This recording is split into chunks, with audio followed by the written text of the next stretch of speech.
Today I'm doing an amazing project. My niece is getting married.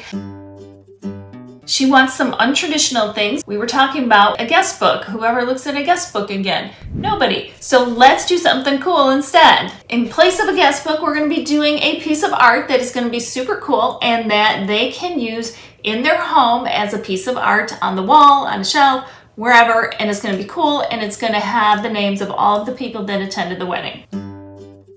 Here's a quick story. When she was a kid, she found a stick. She stuck it in the ground right by the front porch of their house, and it turned into a big tree. It grew, it turned into a tree. So that always has some special meaning for her. So she has the tattoo of a tree on her ankle, and that's what I'm basing this off of. And she wants it to be a silhouette. I'll show you how I cut it out and how I'm gonna mount it, and we're even gonna have it light up.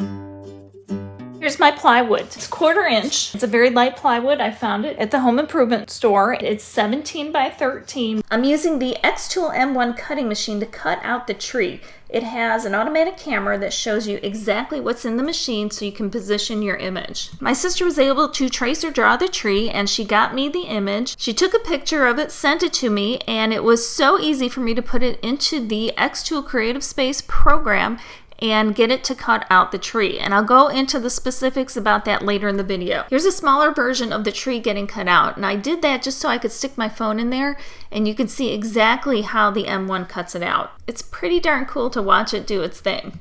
So here's the tree all cut out, and it has their initials in the trunk.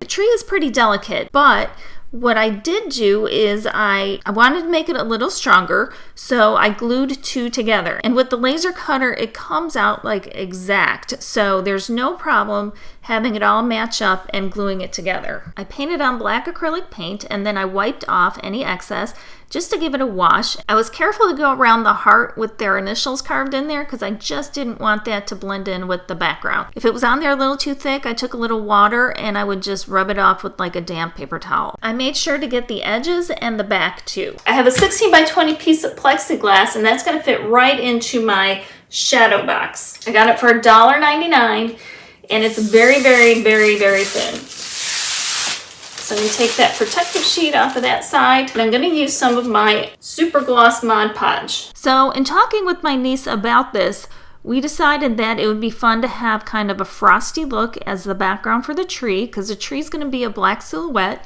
So didn't want anything just clear behind there, so thought like a frosty background would be cool. So took some super gloss Mod Podge and used some chunky white glitter, some fine like holographic, I think it was called disco glitter or something, and the glamour dust. I was just going through my cabinet to see what I could find, and I found some clear micro beads, put some of those on there too.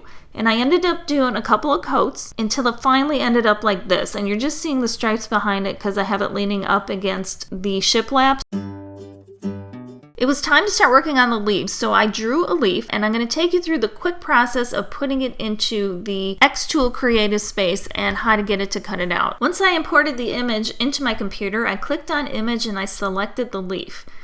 And then I hit open, and it loaded it right into there. It did ask me if I wanted to scale it, and I said sure. And then I went to edit image. It has a very easy magic wand, which you just click on the places that you want it to erase, and it goes right away. And then you can finish it off with the eraser for any of the other spots, just miscellaneous spots that might be there that you want to get rid of, just so it doesn't mess up your image. Then I just went to the cropping tool, and I cropped it as close as I could without touching the edges. That's so if I want to put multiple images on there that they won't be spread really far, they'll be able to cut them as close as possible. I resized it to 1 inch because that's the size I wanted to be cut out, and I clicked on it and went to outline. I turned off add the inner outline for bitmap, and I put the offset to 0. Hit OK, and then you can move the outline that it created.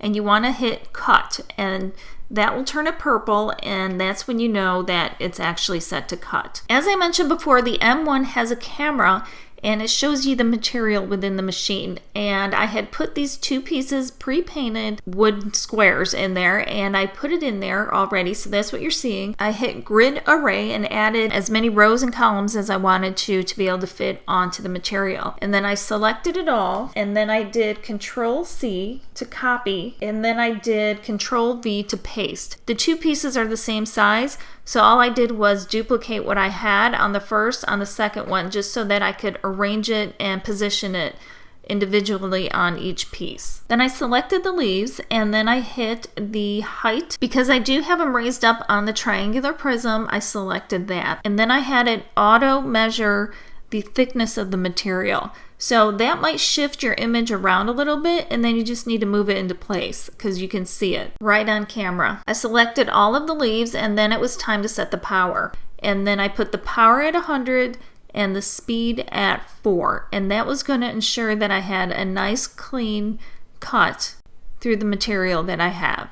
And then all I had to do was hit process. And then you want to select framing, and what that does, it allows you to see the outline of where the laser is going to hit. And then you want to hit process, and then you just watch the laser do its thing and cut those leaves out like butter. I want to tell you that I was smart enough to paint the boards beforehand on the original time that I did this, but that's not true. What happened was I cut the leaves out of the unfinished materials, so I had to paint the individual leaves one by one. So that's just a great tip.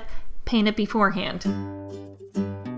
I have my 16 by 20 shadow box, and I have 16 by 20 plexiglass. I had a couple extra pieces of plexiglass that I had purchased just in case I wanted to do some layering, and I actually do that in a few minutes. I took the shadow box apart, and I did that because I needed to think about how I wanted to do the lighting. I put the back piece face down, and I knew I needed a place for the wire to come through. So I just cut a small piece of the bottom corner out, and that was just enough to let the wire come through. It was time to attach the tree to the plexiglass.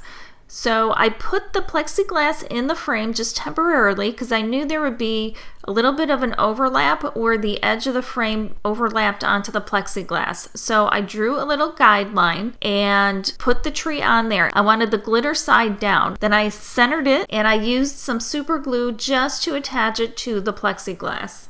So that's going to just lay here and hopefully attach itself. And why we added this line is because we're going to add a little bit of silver. Silver is one of the wedding colors. That's why we want to make sure we add it, because we're going to have the green leaves, the black tree, which is the silhouette, and then the silver is the last color. I added Mod Podge into a cup, and then I added the little broken glass and mirror pieces. They're nice and sparkly and perfect for the base of this tree. So I put it in there, mixed it really well, and then I just added it to the base of the tree down that like landscape line. And I did not go beneath it because otherwise I wouldn't be able to get it flush into the shadow box frame. So I wanted to make sure that I stayed above the line and that I didn't go all the way to the edge of the plexiglass. It's time to put it together. I cannot wait. We got our tree. We have our sparkly stuff. I'm gonna very carefully flip this puppy over like this. I'm going to put another piece of plexiglass, which will protect the regular glass in case I want to put the regular glass back in. Put that in.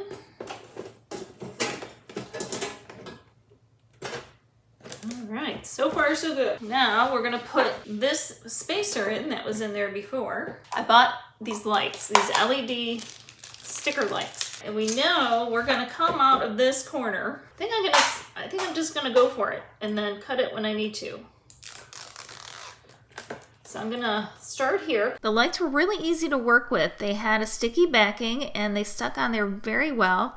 And all I did was go around and made my way around to the end. And when there was a little bit extra, I just trimmed it off where there's a marking that you can cut it. And it was a breeze. I added a piece of white poster board that I cut to size because the actual backing of the shadow box is a black velvet and the tree would just blend into that. So I wanted to make sure I had a crisp white background. And I just put it right back together. There it is. Now I gotta light it up. So here it is all lit up. And as you can see, it's a little bit different. When I had originally lit it up and I was able to see the LED strip lights, the dots on the side, I wasn't really happy with that. I wanted it a little more diffused. What I did is on an extra sheet of plexiglass, the next sheet in. So actually, it gives it a little bit more of a layered effect too, which I'm not sure that's showing up on camera. And you cannot see the LED strip light unless you're coming like from a more extreme angle. And really most of the time, you're probably going to be approaching it from the front, so that shouldn't be a problem. Now, the cool thing is, hang on for this, we can change the colors. Red, we got green, blue. Change it for your mood, change it for the season. How cool is that? Which color is your favorite? And then you just write your name right on a leaf. The guests all write their name, and then it gets glued right to the tree.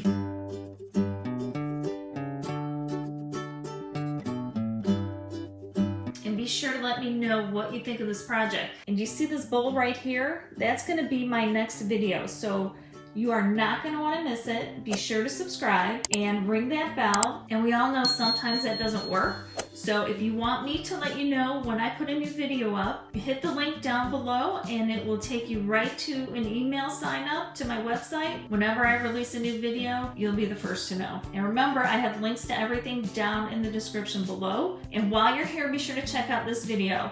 I use the M1 in a different way. It's actually a hybrid. It's not just a laser cutter engraver. It's also a cutting tool, and it can cut vinyl, paper, fabric, all kinds of stuff, and you can check that out right there. And remember, life's too short not to shimmer, so grab your glue gun and your glitter.